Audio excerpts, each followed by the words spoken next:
The first time my mother looked genuinely impressed by me, I was 32 years old and sitting beneath a crystal chandelier at Christmas dinner. 10 years had passed without her attending one milestone that belonged entirely to me.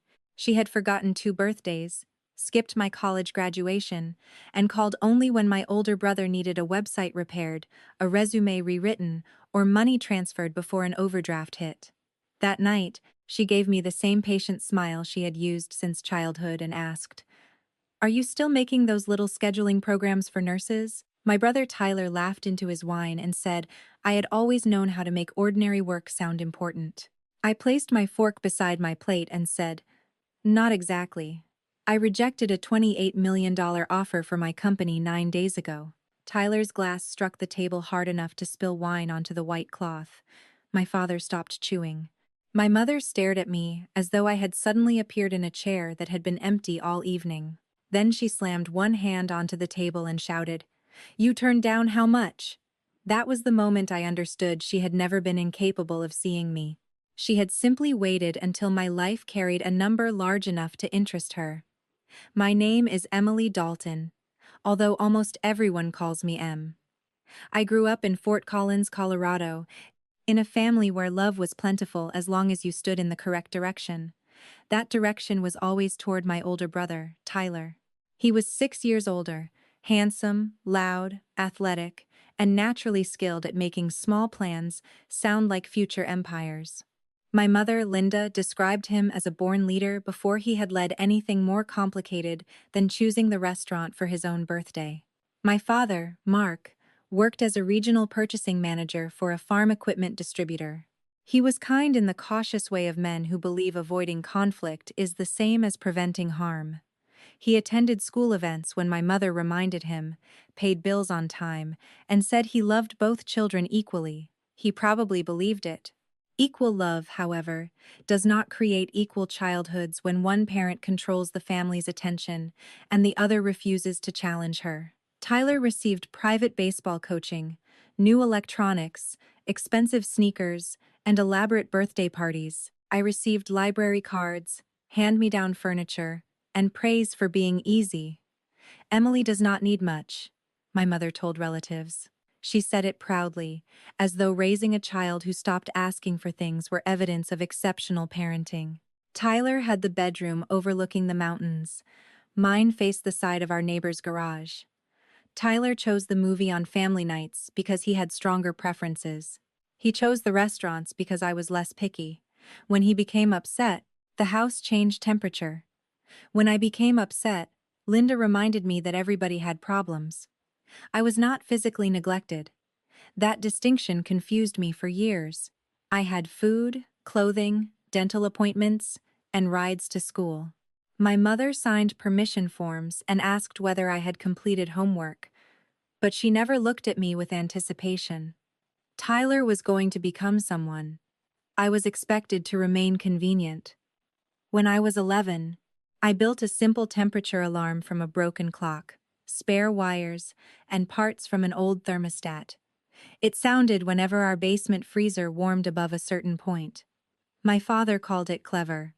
My mother asked whether I had taken anything from Tyler's room. 2 months later, Tyler made the junior varsity baseball roster. We went to a steakhouse, ordered a cake, and invited 3 relatives. When I won the district science competition in 8th grade, Linda looked at the certificate and said, "That is wonderful, honey. Have you seen Tyler's blue jacket? He needs it for an interview." My achievement became another room through which she walked while searching for something related to him. The person who paid attention was my grandmother, Evelyn Dalton, my father's mother. Grandma Evelyn lived in a small brick ranch house 15 minutes away and had worked for 30 years as a hospital unit coordinator. She knew how to listen to 5 conversations, answer 2 phones, organize a stack of medical charts, and notice the one frightened person nobody else had seen. She kept a jar of peppermint candies in her kitchen, used a paper calendar covered with handwritten notes, and remembered every detail I told her. When I explained the freezer alarm, she asked how it worked.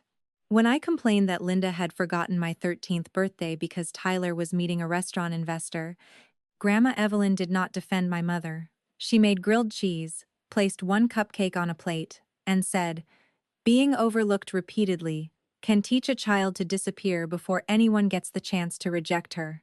Do not help them do that." At 13, I did not fully understand. I only knew someone had said the problem out loud. Tyler's dreams changed constantly. First professional baseball, then sports journalism, then property development, then hospitality. Each new direction became the family's central project. Linda researched programs, called contacts, rearranged schedules, and told relatives Tyler was entering an exciting phase. When I spent evenings teaching myself basic programming from free online courses, she said I isolated too much. When I repaired a neighbor's computer and earned $40, she told me not to confuse hobbies with a career. When Tyler failed 2 college courses because he stopped attending, Linda said traditional classrooms did not fit entrepreneurial minds. When I earned a scholarship to Colorado State University, she asked whether the campus was close enough for me to return on weekends and help Tyler with his new catering website. I entered college determined not to need my family. That decision looked like independence from the outside. Inside, it was fear. I feared asking for help, because every request might become proof that Linda had been wrong to call me easy. My scholarship covered tuition but not everything else. I worked mornings at a campus coffee shop, evenings at the university's print and mail center, and weekends creating basic websites for local businesses. My first dorm room had cinder block walls, 2 narrow beds, and a heating system that clanged at night. Linda did not call during move-in week. 3 weeks later, she texted, "Tyler needs an online booking page for private dinners. Can you finish one by Friday?" I had 3 exams and 2 work shifts. I told her I could not. She responded, "Family helps family. I hope college is not making you selfish." That became the rhythm of our relationship. She did not forget me completely. Complete silence would have been honest. She remembered whenever my skills could repair something in Tyler's life. Password problems, social media accounts, menus, customer forms, a laptop he had spilled bourbon on. She rarely asked how my classes were going. If I attempted to tell her, the conversation returned to Tyler before I finished the second sentence. At the print and mail center, I met the people who eventually gave my life direction. Home care coordinators came in carrying thick binders, handwritten schedules, medication lists, family contact sheets, mileage logs, and last-minute notices about elderly clients leaving hospitals. They printed stacks of paper because caregivers used different phones, offices used outdated systems, and families received information through scattered messages. One coordinator named Rosa Martinez arrived 10 minutes before closing with a flash drive containing 47 documents. Her small home care agency had accepted 3 new clients after a larger company closed. She needed caregiver schedules, emergency contacts, dietary notes, and transportation details printed before morning. 2 files were corrupt. Several names appeared under different spellings. One client's address was attached to another client's medication list. Rosa looked close to tears. I stayed late and helped reorganize everything. I created a spreadsheet with color-coded tabs, repaired the damaged documents, and built a simple form she could use to update information. She tried to pay me. I refused because I had already clocked out and did not know what the help was worth. The next week, she returned with $80, homemade tamales, and a question. "Could you build something that stops us from doing this every night?" That question became Haven Route. At first, Haven Route was not a company. It was a messy dashboard on my aging laptop. It allowed Rosa to assign caregivers, store client preferences, record visit notes, track schedule changes, and send simple updates to family members. The first version was unattractive and occasionally froze when more than 3 people logged in. But it prevented Rosa from attaching the wrong information to the wrong client. That mattered. She introduced me to another agency in Loveland, then one in Greeley, then a nonprofit in Denver that coordinated transportation and meal delivery for older adults living alone. I began interviewing caregivers between classes. I rode with them on weekend visits. I watched one woman spend 20 minutes searching through text messages to discover whether a client had eaten breakfast.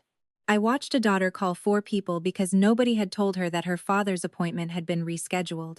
I watched a home care owner cry in her car because one employee's illness had forced her to rebuild an entire day's schedule by hand. These were not glamorous technology problems.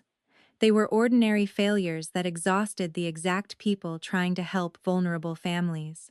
Ordinary failures interested me because I knew how damaging it could be when a system assumed the quiet person would absorb every mistake.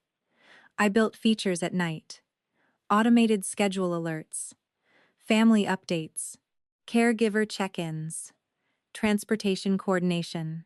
A simple way to flag changes in medication or behavior without sending private details through group messages. Rosa paid me $150 a month. I charged the second agency $200. By junior year, I had 9 clients. My roommate, Kira Shaw, studied information systems and became the first person to tell me I was underpricing something valuable. Kira was direct, funny, and completely uninterested in family myths. She reviewed my code, corrected terrible design choices, and asked what I wanted Havenroot to become. Something useful, I said. Useful is not a business plan. Something caregivers do not hate using. Better. We spent Friday nights building the product while other students attended parties. I did not feel deprived. For the first time, work was not a performance for my mother. It solved a problem whether she understood it or not. During senior year, Havenroot reached 22 paying agencies. I tried to tell Linda during a Sunday call. She interrupted before I finished. That is nice, Em. Tyler is talking to someone about opening a farm-to-table restaurant. Could you make a professional investor presentation? I closed my eyes. He can hire a designer. He does not have money for that. Neither did my clients when I started. Her voice cooled. You have always been competitive with him. I am talking about my company. It is a scheduling project. People pay for it. Lots of people make money freelancing. Tyler is trying to build something substantial. I looked around my dorm room. 3 servers were running beneath my desk. Support requests waited on my screen. Kira was testing an update across the room. 22 businesses depended on what I had built. Yet one sentence from Linda made me feel 12 years old, holding a science fair certificate while she searched for Tyler's jacket. I have to go, I said. Of course you do. My graduation ceremony took place on a sunny Saturday in May. Kira's parents arrived with flowers, cameras, and enough food for 12 people. Rosa came wearing a blue dress and carrying a framed photograph of the first color-coded spreadsheet I had made for her. Grandma Evelyn attended with my father. Linda did not. Tyler's restaurant concept was hosting a preview dinner for potential partners that evening. She said the timing was unfortunate but important for the family. My father told me he would try to attend both. He sat through my ceremony, took 3 photographs, and left before the reception. Proud of you, kiddo, he said while checking the time. Grandma Evelyn watched his car leave. Your father mistakes avoiding disappointment for being fair, she said. He is trying. Trying quietly is sometimes another way of choosing the louder person. That night, I wore my graduation dress inside the shared office, where Kira and I had rented 2 desks. We answered a support call from a home care agency whose weekend coordinator had entered the wrong shift times. Rosa brought cake.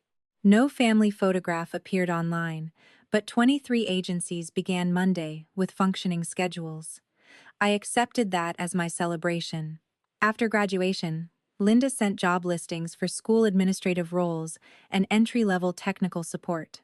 Her messages included comments such as, "Good benefits," "This seems stable," and "Do not wait too long to enter the real world." Havenroot was already earning more than those jobs would have paid, but most of the income returned to product development. Kira and I rented a tiny office above an auto parts store in Denver. The heating barely worked. The hallway smelled like rubber and old coffee. Our first employee, Leah Morgan, had spent 10 years coordinating home care visits and understood the users better than either of us. Our second was a developer named Marcus Lee, who left a larger company because he wanted to build something his grandmother's caregiver might actually use. We worked from folding tables, answered every customer personally, and celebrated signing our 50th agency with grocery store cupcakes. Linda knew none of this because she never asked a question and waited for the answer. She called when Tyler's restaurant website broke. She called when he wanted an online reservation system. She called when he needed help comparing point-of-sale software. Each time, I recommended paid professionals. Each time, she accused me of becoming distant. Distance, in my family, meant no longer providing free labor. Tyler eventually opened a small restaurant in Boulder called North Fork Social. The opening photographs looked impressive: exposed brick, hanging plants, reclaimed wood tables, and Tyler wearing a dark apron while smiling beside a local influencer. Our parents invested most of their savings. Linda spent weeks helping with decorations and promoted every menu change online. The restaurant struggled almost immediately. Food costs were high. Tyler hired too many people. He changed concepts every few months. He blamed the chef, location, seasonal traffic, online reviewers, and customers who did not understand his vision. Linda repeated every excuse. When I worked 16-hour days, I was obsessive. When Tyler failed to track inventory, he was creative. When I saved money, I was rigid. When he borrowed money, he was taking risks. The difference no longer surprised me, but it still hurt. Havenroot continued growing. We added secure family communication, visit verification, emergency coverage tools, payroll integration, and predictive scheduling that helped agencies identify gaps before a caregiver missed a shift. At 26, I had 40 employees and clients across 6 states. At 28, annual revenue crossed $5 million. We moved into an actual office with glass conference rooms, reliable heat, and a kitchen where employees gathered during lunch.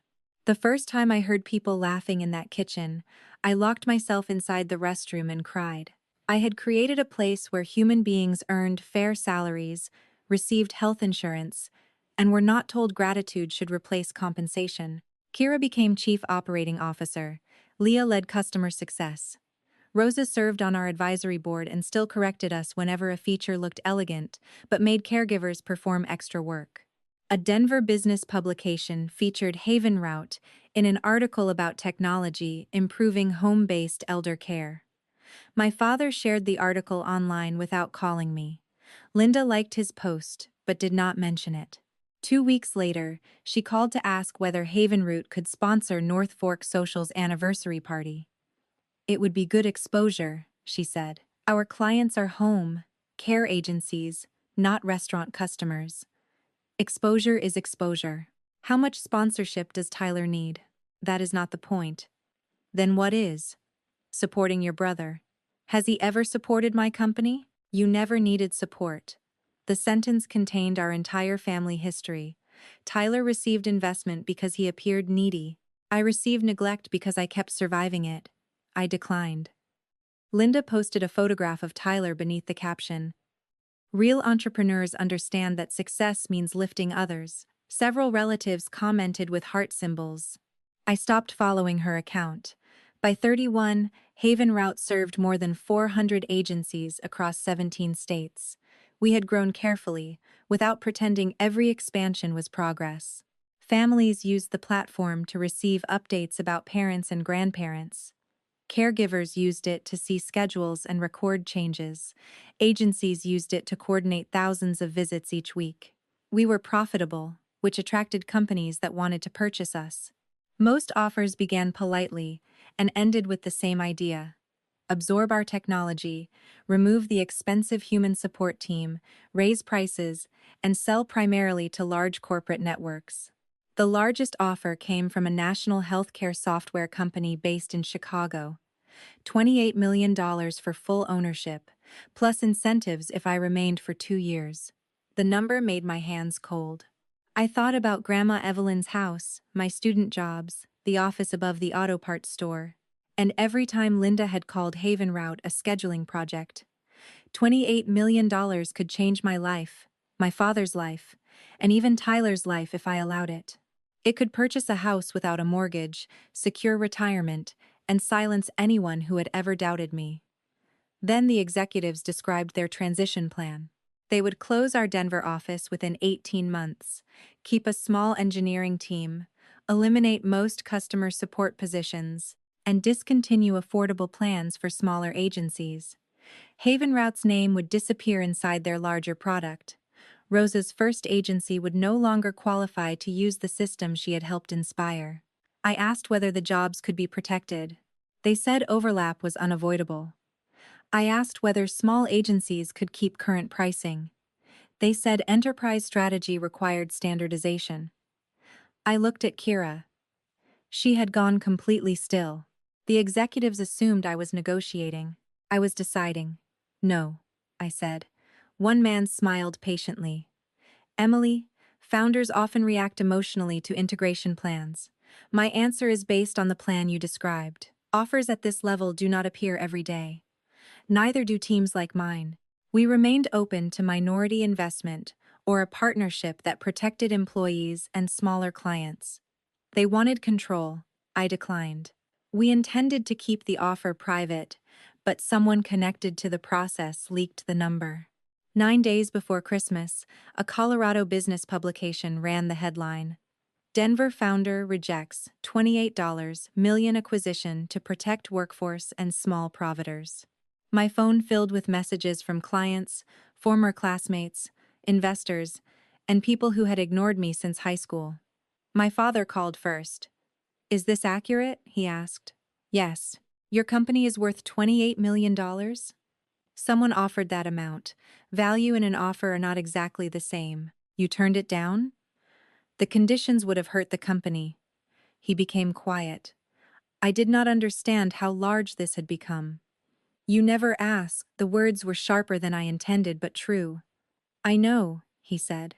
That answer surprised me. Linda called 14 minutes later. Not texted. Called. Her voice was brighter than it had been in years. Sweetheart, are you coming for Christmas? I had spent the previous 3 Christmases with Kira's family, or Grandma Evelyn. Linda had sent cheerful group messages, but never asked directly. Why? I said. Because you are my daughter. I was your daughter last Christmas. Must everything become an argument? I asked a question. She sighed. Grandma will be here. Tyler and Savannah are announcing their wedding date. It would mean a lot to have everyone together. Tyler had become engaged to Savannah Price, a marketing coordinator whose parents owned several car dealerships. Their wedding plans were already becoming another family project. Linda had toured venues, created inspiration boards, and posted engagement photographs beneath captions about dreams coming true. I should have declined. Kira told me the invitation had arrived 9 days after the article for a reason. Grandma Evelyn said curiosity was not the same as hope as long as I remembered which one I was carrying. I drove to Fort Collins on Christmas afternoon. I wore a simple navy dress and brought no expensive gifts. Linda opened the door before I knocked. She hugged me too tightly and stepped back to inspect me. You look successful, she said. Not happy. Not healthy. Successful. Tyler greeted me with a half smile. Apparently you have been busy. Savannah hugged me warmly and said she had read the article twice. My father remained near the kitchen, carving turkey. He hugged me and quietly said, I am glad you came. The house looked almost unchanged.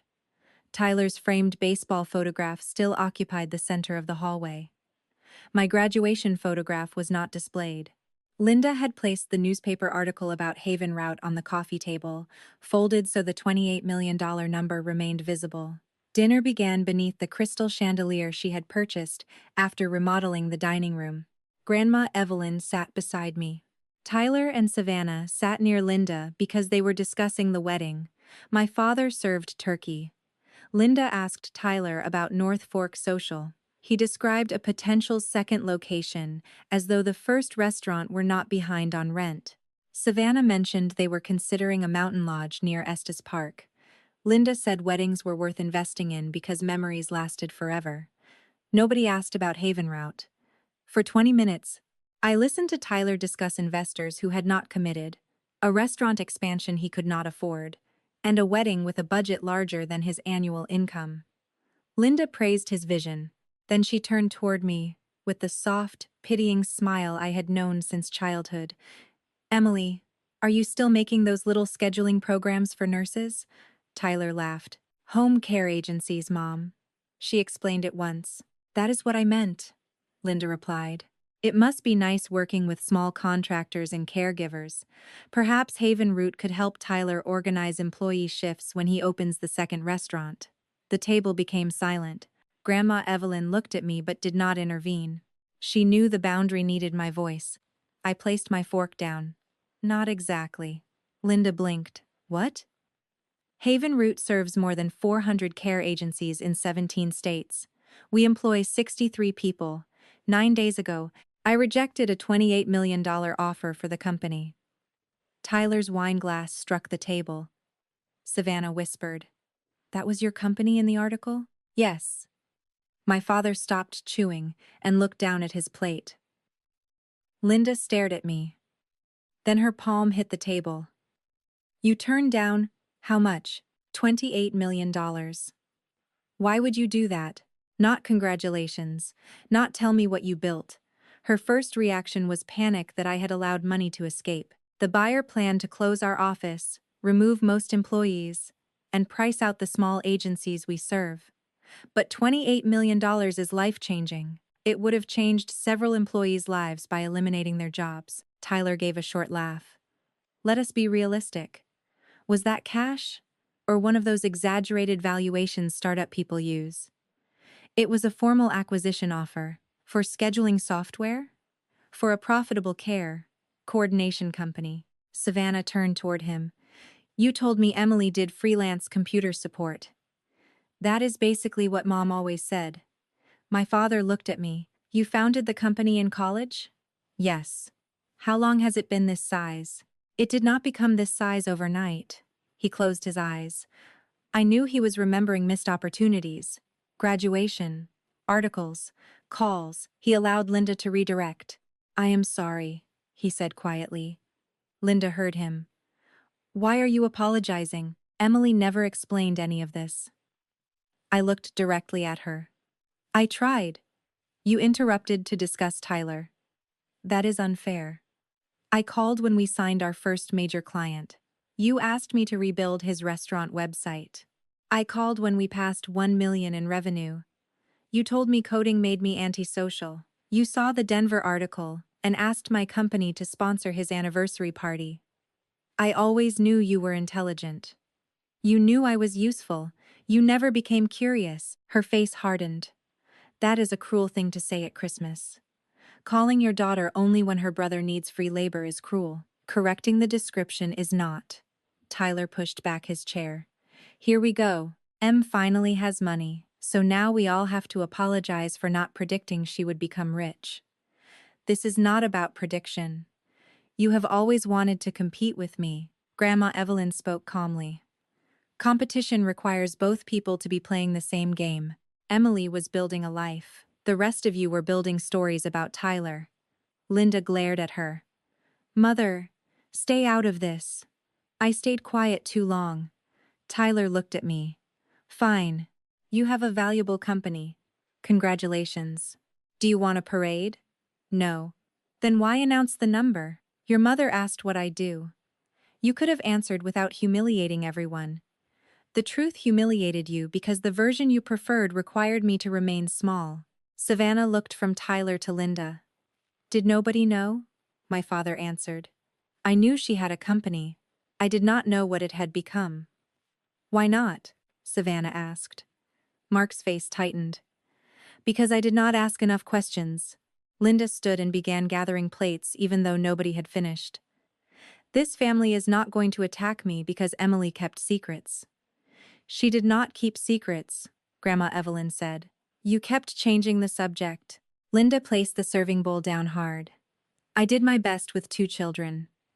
Your best followed whichever child made you feel most important." Tyler stood. "Stop talking about me like I caused this." "You benefited from it," I said. "That is not the same as causing it." You think I asked Mom to forget your birthday? No. I think you accepted being centered so completely that my absence felt normal. His face flushed. At least I tried to build something people could understand. You opened a restaurant using our parents' savings and have asked for help every 6 months. You do not know my finances. Mom mentioned you were in a difficult position when she called about Christmas. Linda went pale. Tyler turned toward her. What did you tell her? Only that family should support one another. Why were you discussing my business? Because Emily has resources. There it was, the reason for the invitation, exposed before dessert. I looked at Linda. What do you want? Nothing for myself. What do you want for Tyler? The restaurant needs a temporary cash bridge. The second location could become extremely profitable, and he and Savannah are also trying to reserve the lodge before another couple takes the date. Savannah stared at Tyler. You told me the first restaurant was stable. It is stable. Then why do you need her money? Expansion requires capital. I looked at my mother. How much were you planning to ask? Linda sat slowly. A loan. Perhaps 200,000 for the business, plus help with the lodge deposit. You would receive everything back. Tyler said. This is not the time. When was the time? I asked. After dinner? Tomorrow morning? During the family photograph? He stared at me. Nobody asked you yet. You invited me because the article revealed I could be asked. Linda began crying. I invited my daughter for Christmas. You invited the number in the article. How can you say that? Because the first real question you asked about my company was why I did not take $28 million. The second was how much Tyler needed. My father set down the carving knife. Linda, did you invite Emily because of the restaurant? She looked at him. I wanted the family together. Did you plan to ask for money? Silence. Mark turned toward me. I am sorry. Linda snapped. Stop apologizing as though I abused her. She had everything she needed. She had what we decided was enough, he replied. That is different. The room went still. My father had spent decades avoiding conflict. Hearing him finally name it felt less triumphant than painful. Emily graduated from college, and I left early for Tyler's preview dinner, he continued. I shared her article and never called to ask what it meant. I let you describe her as fine, because fine required less from us. That was neglect, even if the bills were paid. Linda stared at him as though he had betrayed their marriage. Tyler looked angry, but something else appeared beneath it. Fear. If our parents had not simply loved him more, then perhaps their constant rescue had not been proof of his greatness. Perhaps it had prevented him from discovering whether he could stand alone. You made me believe I was the successful one, he said to Linda. His voice sounded younger. You are successful. My restaurant is behind. You know that. You keep telling everyone the second location will fix it. It could. You told Savannah's parents I owned the building. Savannah turned toward him. You lease it. I never said I owned it. Your mother did, and you did not correct her. Tyler looked at Linda. You keep making everything sound bigger. I believe in you. You pay every time belief is not enough. His voice cracked. I do not even know which parts of my life are real anymore. Linda began crying harder. I did not enjoy watching her pain. The satisfying part was not that she had been embarrassed. It was that I no longer had to protect the story that had erased me. I stood and picked up my purse. I will not invest in the restaurant. I will not pay for the lodge, sponsor the wedding, hire Tyler, or allow Haven Root to become a family rescue fund. Linda reached for my wrist. Do not leave like this. I looked at her hand until she released me. I am not leaving to punish you. I am leaving because the next part of this conversation will be tears, guilt, and explanations designed to make my boundary feel cruel. You would walk away from your family over money? No. I am walking away from people who became interested in me because of money. Grandma Evelyn stood beside me. My father followed us to the front door. Tyler remained in the dining room with Savannah. Linda stood beneath the chandelier beside plates nobody wanted to finish. Emily, Mark said quietly, may I call you? You may call. I decide whether I answer. He nodded. It was the first boundary I had given him directly. He accepted it without arguing. Outside, Snow had begun covering the driveway. Grandma Evelyn linked her arm through mine. "Do you feel better?" she asked. "No." "Good." I looked at her. "Good?" Feeling good would mean you wanted to hurt them. You wanted to stop being hurt. Those are different goals. The next morning, Linda called 7 times before 9. I answered the 8th, because I wanted to hear whether anything had changed overnight. Nothing had. She began with tears. She said Christmas had been destroyed. She said my father had slept in the guest room. She said Tyler and Savannah had argued until 2 in the morning. She said Grandma Evelyn had turned everyone against her. For 12 minutes, she described the consequences as injuries inflicted by me. Then her tone softened. Tyler's landlord needs payment by Friday. You do not have to invest. A short-term loan would keep the restaurant open while we figure this out."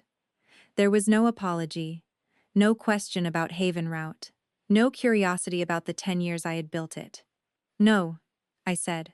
Silence. "You did not even consider it." "I considered it for most of my childhood." The answer remains no. "After everything we gave you?" "What did you give me that was not used as proof I should later serve Tyler?" "We raised you. You met the legal and moral responsibility of parenting. That does not purchase my company." She called me arrogant. I ended the call. During the following week, Linda tried every familiar door. She sent childhood photographs. She forwarded articles about forgiveness. She told relatives money had changed me. She posted a Christmas photograph cropped before I left and wrote, "Success means nothing when ambition makes a person forget family." Tyler shared the post without comment. Several relatives sent messages telling me to be humble. I replied once. I declined a request to fund a business that has not provided financial records and a wedding I was not included in planning. I will not discuss my personal finances further. Then I stopped responding. The wedding invitation arrived 2 weeks later. My name was listed without a guest.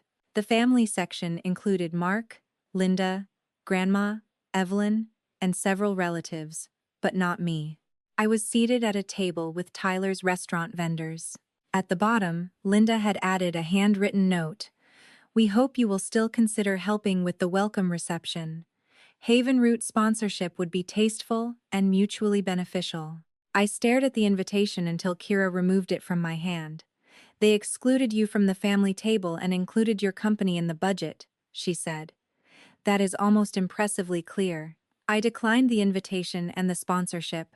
Linda posted vaguely about loved ones who chose pride over reconciliation. I did not correct her. Explaining yourself repeatedly can become another way of remaining employed by people who have already decided your role. 3 months after Christmas, Haven Root signed the most important partnership in our history. A national coalition of independent home care agencies agreed to adopt our platform while preserving affordable plans and local support. The partnership allowed us to expand without selling the company or eliminating our team. We opened a second customer support center in Kansas City and created a training program for caregivers entering the field. I also established a scholarship at Colorado State for students studying health informatics, social work technology, and aging services. I named it the Evelyn Dalton Visible Work Scholarship. Grandma Evelyn cried when she saw the name. "You should have named it after yourself," she said. "You were the first person who asked what I was building." That was not charity, that was conversation. It changed my life. Mark attended the scholarship announcement after asking permission. Linda was not invited. My father sat in the second row, listened to every speech, and remained afterward while students asked questions. He did not tell anyone he had always supported me. When someone asked whether he had encouraged my interest in technology, he said, "Not enough. She built this despite being underestimated at home." That honesty mattered more than praise. We began speaking every few weeks. He sent photographs from his morning walks and asked specific questions about Haven Root. At first, his questions were clumsy. How does the program know which caregiver to assign? What happens when someone loses internet access? Why did you reject the acquisition? I answered because he listened. He never asked for money. He never asked me to forgive Linda. He admitted that protecting peace had meant allowing her priorities to become family policy. "I thought staying neutral prevented damage," he said. "It mostly protected me from witnessing the damage." Small honesty created a relationship more effectively than large apologies. Linda changed more slowly. For several months, every call drifted toward Tyler, the restaurant, or the wedding. I ended each conversation when that happened. "We agreed not to discuss money," I would say. "I am talking about family. You are asking me to fund family." Eventually, she stopped calling. 4 months passed. Then a letter arrived. It contained no photographs, articles, or requests. "I paid attention to the child whose need made me feel important," she wrote. "You rarely asked for help, so I told myself you did not need care. The truth is that your independence allowed me to invest more energy in Tyler without feeling guilty. When you became successful, I wanted access to the success before earning access to you. I am ashamed of that." I read the letter twice. An apology did not restore trust. It did, however, sound different from every previous attempt. She had named her behavior without immediately placing my reaction beside it. I wrote back one sentence: "Continue learning who I am without asking what I can provide." She replied, "I will try." Tyler's restaurant closed before the wedding. He had delayed telling Savannah how serious the debt had become. When creditors contacted her, she postponed the ceremony. Linda wanted to pay the remaining lease costs from her retirement savings. Mark refused. It was the first time he had challenged the rescue pattern before money left the account. Tyler accused both parents of abandoning him. Then, during an argument, he said something Mark later repeated to me: "You kept telling me I was destined for success, but you never made me learn how to survive failure."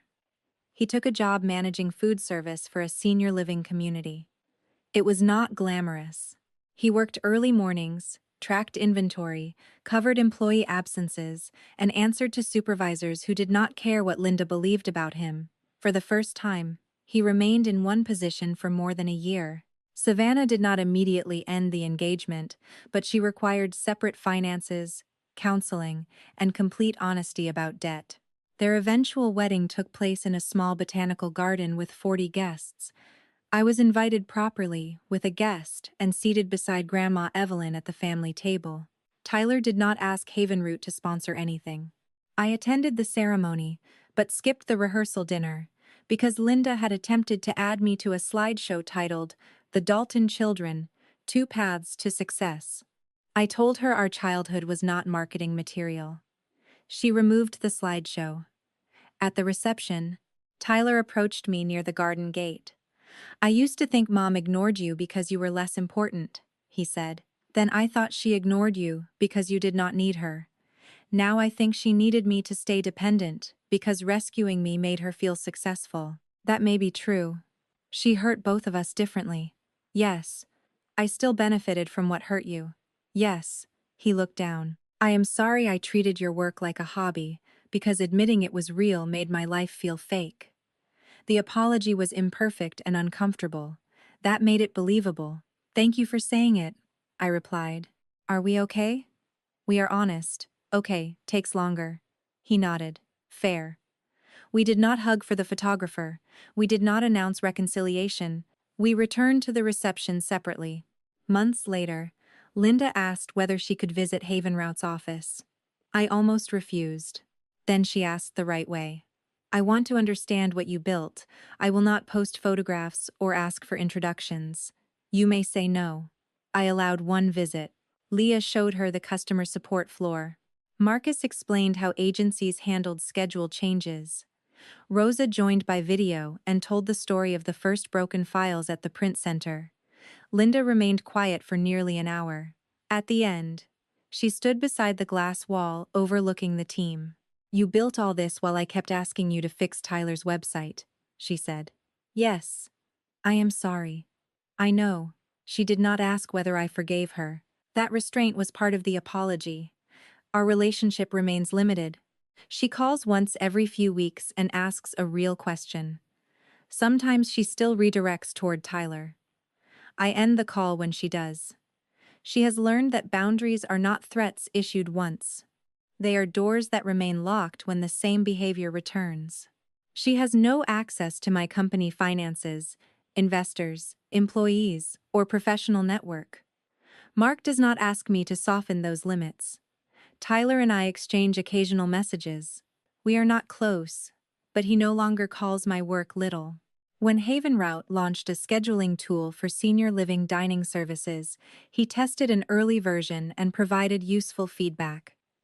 We paid him the standard consulting rate. Linda called it wonderful that the siblings were finally helping each other. I corrected her. He performed work. The company paid him. That is not rescue. It is respect. She accepted the correction. People still ask whether turning down $28 million was the boldest decision of my life.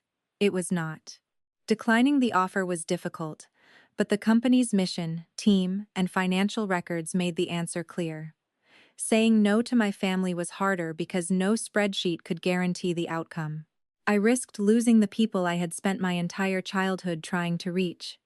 What I eventually understood was that I had never possessed the relationship I feared losing.